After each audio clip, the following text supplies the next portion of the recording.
Maayong good adlaw sa lahat, unta tanan, maayo atong adlaw para right!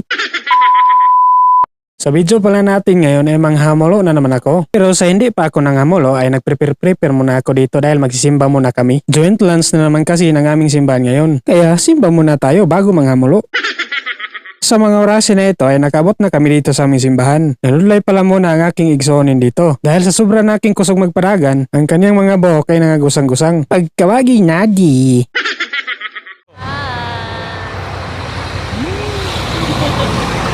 At sa mga oras na ito ay nahuman ang aming simba. Excited na talaga ako dito manghamulo. Basta hamulo is life, excited talaga na manghamulo. Dahil hindi na pagkaginawa sa kadako sa tiyan ba? Basta makakain, okay na. Pagkawagi nadi.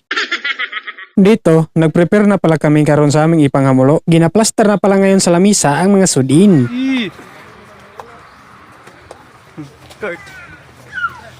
At ito na pala karon ang aming ipanghamulo. Nagklase-klase lang ang mga sudin dito. Dahil sa nagklase-klase ito ay mahirapan ka talaga sa kalisod magpili. Yung malilibog ka talaga ba? Dahil ang mga itsura talaga ng mga sudin dito ay ang lami-lami talaga. Itsura pa lang mabubusog ka na.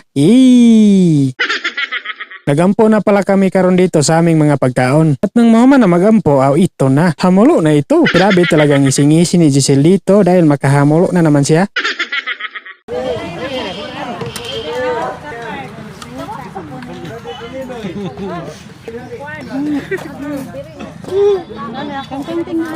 Nagkukuha na pala ako dito ng rice. Akin ko talaga itong dinanggan pagkuha para hindi na ako magbalik-balik unya ba. Tingob na ito.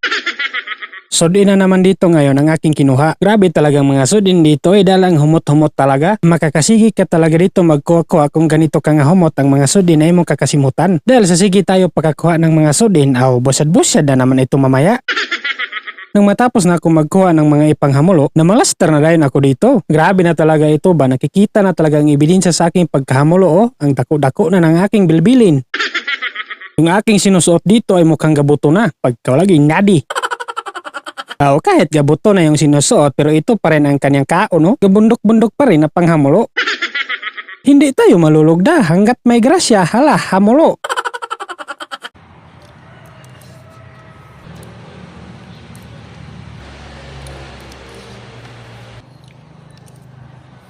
Grabe talaga ang aking kabusog dito dahil ang lami-lami talaga ng mga sudin. Tanawin nyo naman yan ang aking plato, ang sinaw-sinaw ay wala talagang mabibilin. Samot na talaga dito dumadako ang aking tiyanin no nga wa na gininadi. Nang matapos ko na itong ipanghamulo tanan, ininuman ko na dahil ito ng cookie para yung mga kinaon ko ay mga hilis na. Hindi na nga ako dito pakaginawa sa kabusog Pagkawalagi nadi. At dito na nagtatapos ang ating video. Bye-bye!